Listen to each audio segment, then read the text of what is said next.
Dice también mostrar las cualidades y los deberes del ministro cristiano y su relación con la iglesia, el hogar y el mundo. Mis amados hermanos, no somos salvos y nos escondemos debajo de una mesa, ¿no? Tenemos que salir al mundo y necesitamos tener una relación con nuestra iglesia local, con la iglesia en el mundo, la iglesia de Cristo, porque no van a decir, la iglesia de la esquina o la iglesia de la colonia aquella. No, dicen los hermanos, los cristianos. Y ahí vamos toda la iglesia del mundo, toda la iglesia de Cristo.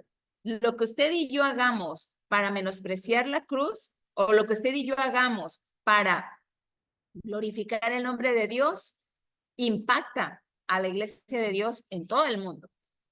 O sea, que no crea que lo que usted hace aquí no pasa nada. Por supuesto, impacta en todo el mundo. Impacta, mis amados hermanos, porque no estamos luchando contra carne ni sangre. Esto es espiritual. Y está la guerra de la iglesia, de los hijos de Dios contra el mundo, nuestro adversario, el diablo, y con la lucha con nuestra propia carne, mis amados hermanos, es una lucha por la eternidad. Ya venció, Cristo ya venció, ya somos salvos, pero necesitamos mantenernos en santidad. Y eso nos toca a usted y a mí, mantener nuestra comunión con Dios. Segunda de Corintios 9:8 dice, poderoso es Dios para hacer que abunde en vosotras toda gracia, a fin de que teniendo siempre en todas las cosas todo lo suficiente, abundemos para toda buena. ¿Qué dice? Abunden para toda buena obra. O sea que no es poquito. Ciertamente habrá momentos o espacios de tiempo en los que nos va a ser más difíciles que en otros momentos. Sin embargo, debemos de considerar el hecho de que el padecer necesidad por un poco de tiempo no nos debe abstener de dar en medida de lo posible lo que sea posible compartir. ¿Cuál es el bosquejo? Bueno, hay que librar la buena batalla de la fe. Nosotros vamos a luchar, mis amados hermanos, no contra carne y no contra sangre, sino contra huestes de las tinieblas, ¿sí? Dice, preparemos, también nos habla de la preparación de la iglesia para la buena batalla. Ninguno, mis amados, que es tomado por soldado puede volver atrás, porque aquel que busca agradar a su Señor no puede voltear, no podemos voltear. Preparando, dice a los pastores, para la buena batalla. ¿Qué quiere decir esto? Bueno, vamos a ver nuestro versículo clave, que es primera de Timoteo 4:12. Ninguno tenga en poco tu juventud, sino sé ejemplo de los creyentes. ¿En qué, mis amados? En palabra, conducta, amor, espíritu, fe y pureza. Timoteo, al ser un hijo, al ser hijo de un griego, él tenía conocimiento, era muy intelectual. Los griegos eran pensadores por naturaleza, filósofos, y les gustaba estudiar mucho y conocer. En eso radicaba el orgullo de los griegos. Y él, como hijo varón de un griego, es muy posible, muy probable que él fuera una persona educada. Al ser su madre judía, él conocía la ley de Dios. Imagínense lo maravilloso de esto. Dice que ninguno te menosprecia aunque seas joven. Al contrario, mis amados, necesitamos ser ejemplo en cómo hablamos, cómo nos conducimos, cómo tratamos a los demás, nuestra comunión con Dios y nuestra santidad, manteniéndonos en pureza. Amén. Esto es súper importantísimo para la iglesia de Dios. ¿Cuáles son las contribuciones de la primera carta a Timoteo? Bueno, pues nos presenta el ejemplo de un creyente ofreciendo ayuda a otro como mentor. ¿Recuerda que les platiqué alguna vez sobre el discipulado? Que hablamos sobre el discipulado, cómo nosotros necesitamos no solamente llevar a nuestro invitado a la iglesia, codearlo para que pase al frente, sino que también hay que darle su lechita y discipularlo. ¿Cuánto dijimos?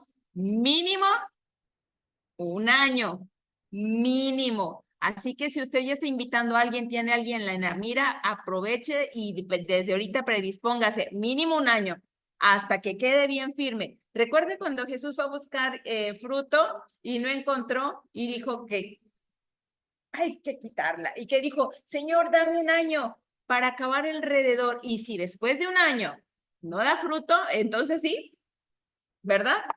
Todos vamos a ser podados, o cortados. El podado da más fruto, pero el que sea cortado es echado al fuego. Entonces, mis amados hermanos, necesitamos tener mucho cuidado nosotros al momento de empezar a discipular. No dejemos a la ahí nomás, a la ahí se va al garete a ver cómo le hace. Es que yo ya lo invité, ya cumplí. No.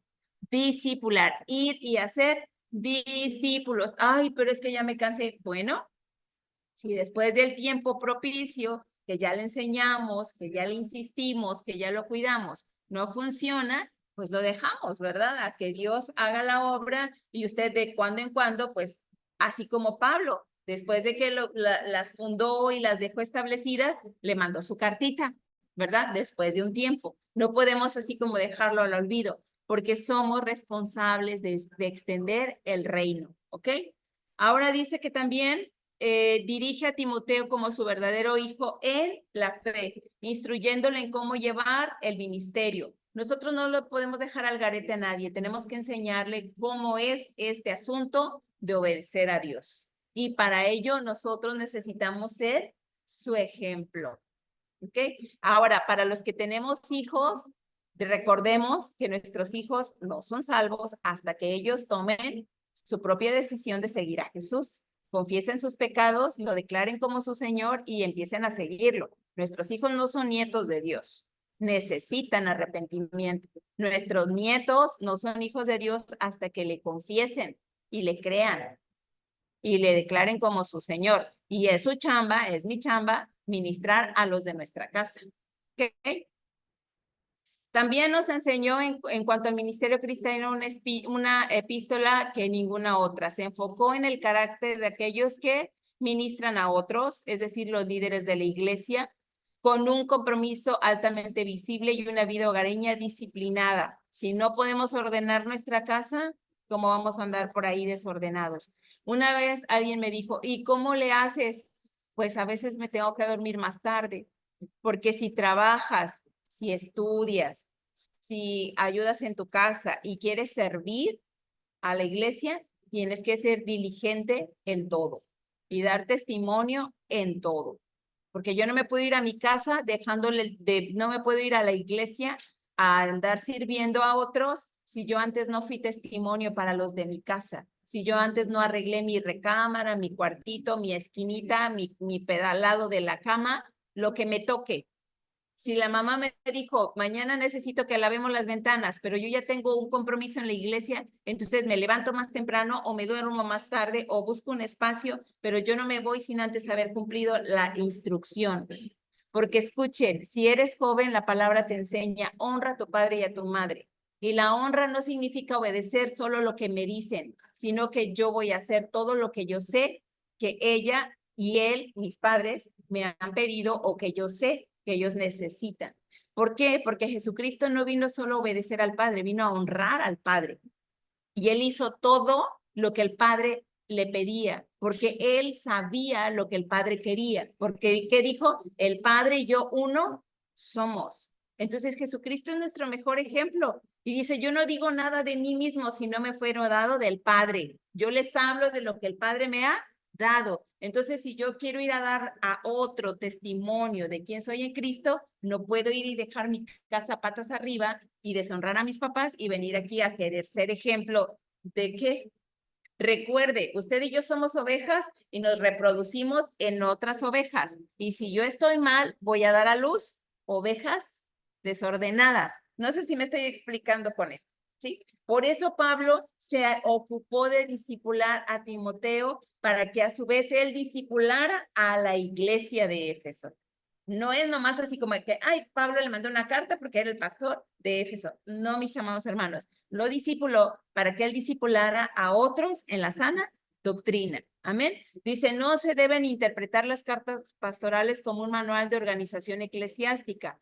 Pablo no lo escribió, dice, no escribió un texto de administración de la iglesia, él estaba preparando a Timoteo para tratar con sabiduría a los falsos maestros que amenazaban la vitalidad de la iglesia en Éfeso.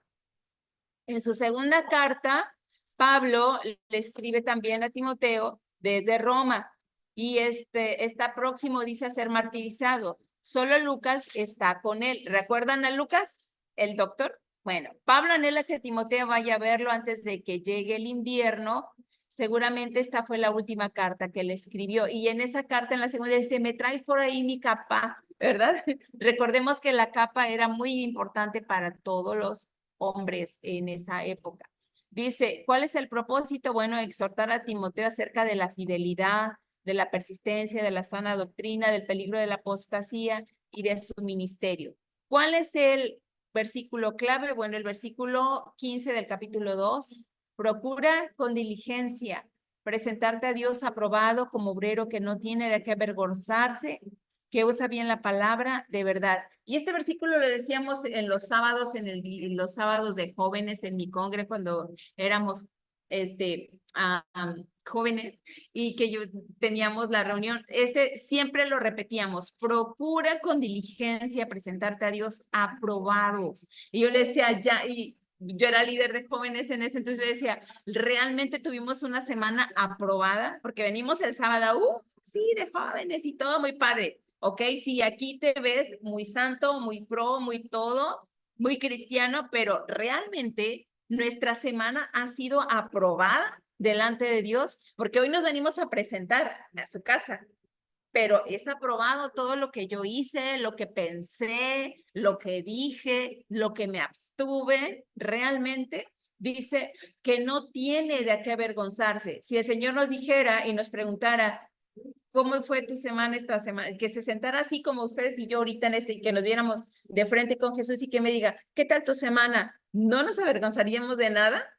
Me decía, ¡hala, Jesús! Es que esto sí te lo puedo contar, pero esto no. El chiste es que él ya lo sabe todo. Dice que usa bien la palabra de verdad. Si yo no tengo nada bueno que decir, mejor no digo nada. Si no me bendice, si no bendice a otro, si no es para edificación, entonces pico de acero, no se abre con nada, ¿ok? Tenemos, dice las palabras claves, sería soportar y sería enseñar. Necesitamos entender, mis amados hermanos, el contenido de esta segunda carta es que Pablo trató con la herejía, pero enfocó su atención a Timoteo. Le recordó la larga amistad que había entre ellos y las enseñanzas que le habían sido dadas. Mis amados hermanos, a veces cuando alguien pide consejería, yo la verdad a veces le pido perdón a Dios porque le dije, Señor, ayúdame a hacer lo más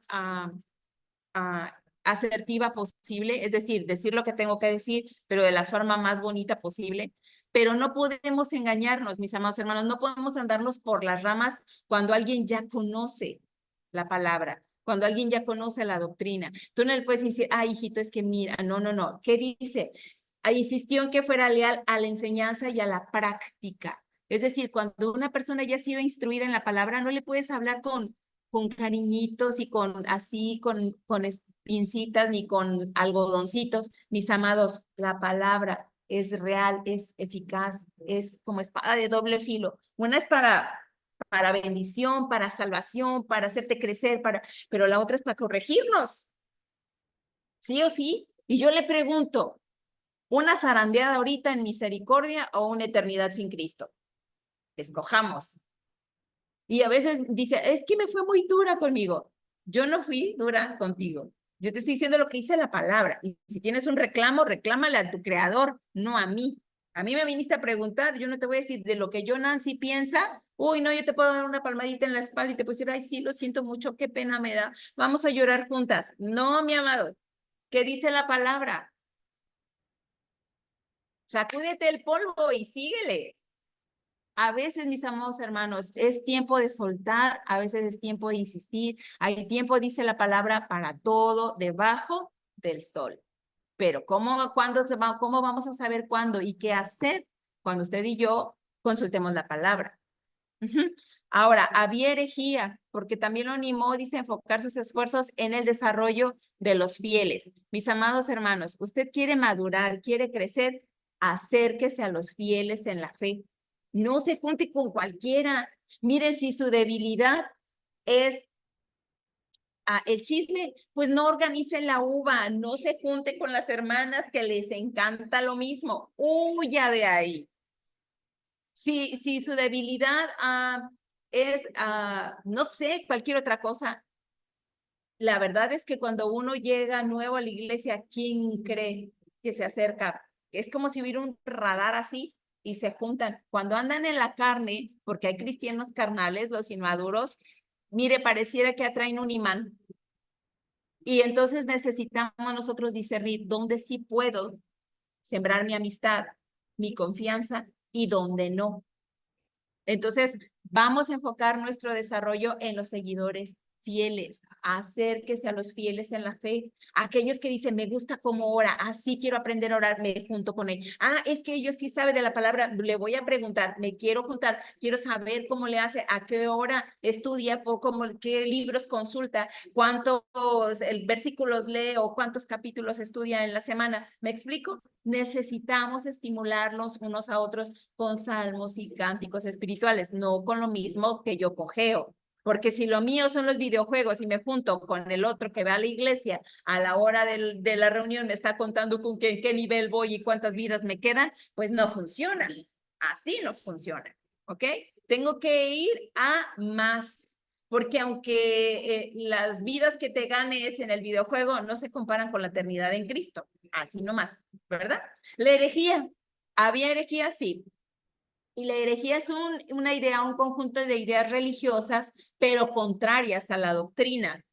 Ahora, ¿usted cree que hay herejes hoy en día en nuestra congre, o en su congre, o en la iglesia universal de Cristo? Pues sí. Recordemos, mis amados hermanos, que el diablo también tiene sus infiltrados. También hay muchos que aparentan, dice, que teniendo apariencia de piedad. Apariencia. Por eso siempre le digo a los muchachos y a las chicas, cuando alguien te gusta, así mira de lejos, ni le demuestres ni le hagas notar que tienes interés alguno. Mira de lejos, por un buen tiempo. Vayan como amigos a su casa, chécate cómo se lleva con sus papás, cómo se lleva con sus hermanos, cómo se dirige a otras chicas o a otros chicos, cómo habla, cómo piensa, cuáles son sus sueños, sin que sepa que tú estás interesado. ¿Por qué, mis amados hermanos? Porque Satanás anda como león rugiente. Y se lo digo por experiencia. Mire, en mi iglesia, cuando era joven, adolescente, teníamos alrededor de 80 jóvenes en mi congregación y perdimos muchas señoritas porque había infiltrados. Y le estoy hablando, tengo 53 años y le estoy hablando que tendría 13, 15, pues todos esos hace 40 años. Satanás sigue usando las mismas estrategias. No es nada nuevo. El diablo tiene muchos años de experiencia haciendo siempre lo mismo y caemos siempre igual. Si nos descuidamos, si no prestamos atención, nos gana la partida. Por eso, mis amados hermanos, necesitamos ser muy, muy prudentes y no ignorar las acechanzas de nuestro adversario. Tenemos tres enemigos, ¿verdad? Nuestra propia carne, el mundo que está ahí con sus tentaciones y el diablo. Es un enemigo acérrimo. Entonces, a veces el diablo ni se acuerda de nosotros porque anda ocupadísimo, porque él no puede estar en todo lugar. Tiene a sus servidores, pero él personalmente no siempre está detrás de usted. Tiene a sus servidores. Pero en ocasiones, mis amados hermanos, nuestra lucha se centra con nuestra propia carne.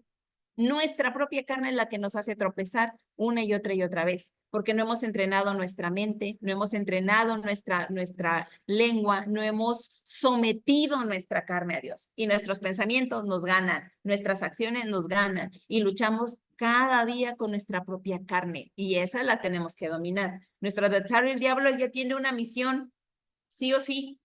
Y para eso está el mundo y tu propia carne y las usa para atacarnos. Por eso es que nosotros necesitamos sí o sí tener mucha atención.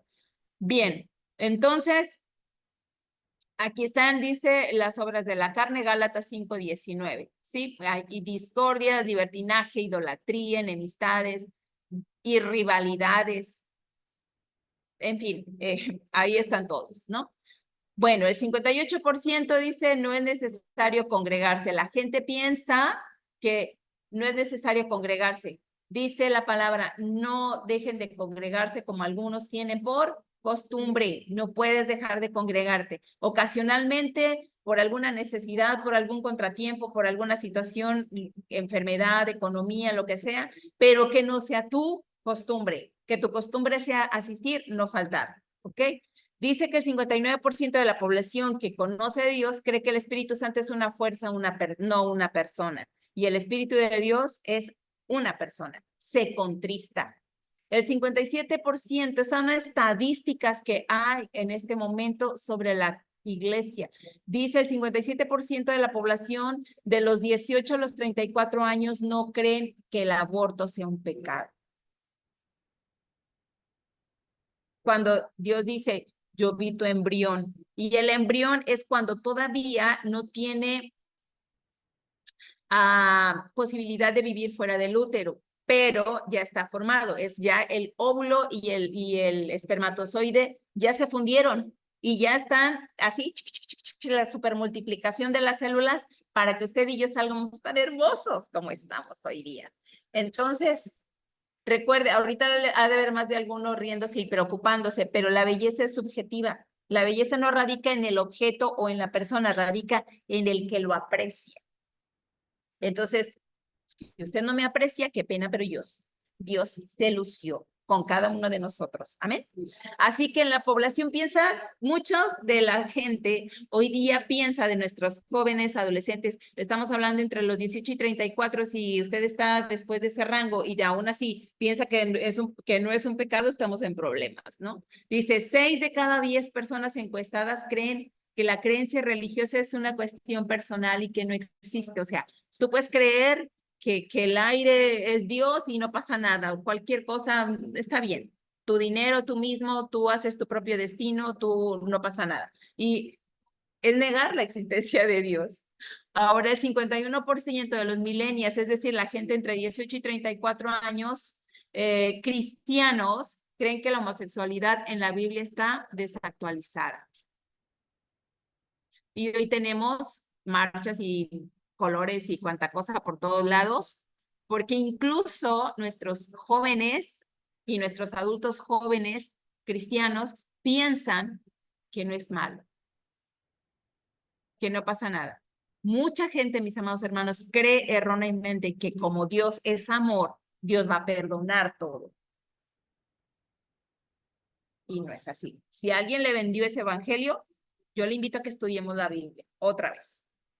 46% cree que la identidad de género es una opción. Es decir, pues si Dios ya te creó y tú tienes la libertad y el libre albedrío, puedes decidir y no pasa absolutamente nada. Error, no es bíblico. Son pensamientos y corrientes del mundo que se están filtrando a la iglesia y que necesitamos detener. Porque su hija y su hijo, sus niños, sus adolescentes, pasan más horas en la escuela que en su casa platicando con usted y conmigo. 53% creen que los mitos creen que los mitos en la Biblia son eso y que no es literal. Entre ellos, el infierno. Que el infierno no existe, que el infierno es para Satanás y sus ángeles y que nadie va a ir ahí porque Dios a todos los va a perdonar. Y no dice eso la palabra. Y eso lo vamos a ver en otro libro que vamos a leer, en los siguientes libros que vamos a leer. El 52% de los cristianos creen que las personas son básicamente buenas. ¿Cuántos de ustedes o cuántos de nosotros hemos escuchado cuando dice, es que mi hijo o mi hija se va a casar con un joven, una señorita, no es cristiana, pero es muy buena? Nomás le falta Cristo. Pues sí, pero no es hija de Dios, entonces es hija de su padre, el diablo. Y yo le pregunto, ¿lo quiere tener de suegro? Contéstese a sí mismo. No hay comunión de la luz con las tinieblas, no existe. Porque en cuanto usted le dé la espalda a Dios para unirse en yugo desigual, ya le dimos la espalda a Dios, ya lo dejamos de lado, ya no le obedecimos. Eso significa que nos salimos de su cobertura para entrar voluntariamente a sabiendas a las tinieblas. Y alguien le dijo, un joven hace una semana platicando con una mamá, me dice que su hijo le dijo, mamá, por favor no me estorbes, no me digas eso. Y yo le dije, pues claro que sí. Yo le dije, si usted se calla, entonces alguien más va a hablar. Necesita decirle, sí, dice la palabra, y no me importa si te enojas, así tomes la decisión que tomes, yo tengo que decirte lo que dice la palabra, y si después de eso quieres insistir, está bien, es tu derecho, puedes insistir, pero no reclames después. Ajá. 51% cree que Dios acepta la adoración de todas las religiones. Alguien dice por ahí en el mundo, todos los caminos llevan a Dios. No es verdad. Hay un solo camino y este es Cristo. Así que si, uy, que le zumba muy bonito y que tin, que no sé qué, y que van, todo es para Dios, no es verdad. Hay un solo camino, y dijo Jesús, yo soy el camino, el uno, el único camino, no los o un camino, no. El 78% de los congregantes o cristianos creen que Jesús fue el mayor ser creado por Dios.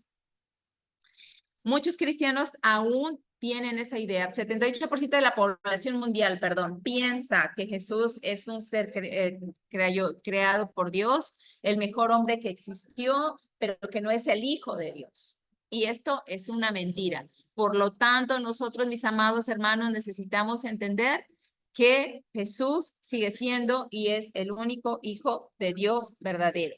¿Cuáles son las contribuciones de Timoteo? Bueno, Pablo muestra lealtad al Señor, a la verdad en vista de la persecución de la apostasía. Observamos a Pablo enfrentando valientemente la muerte. Recuerden que Pablo aquí iba a ser sacrificado y dando a los creyentes un modelo a imitar. También vemos las imágenes del discipulado de Pablo sobre Timoteo. Amén. Padre Santo, te damos gracias en el nombre de Jesús.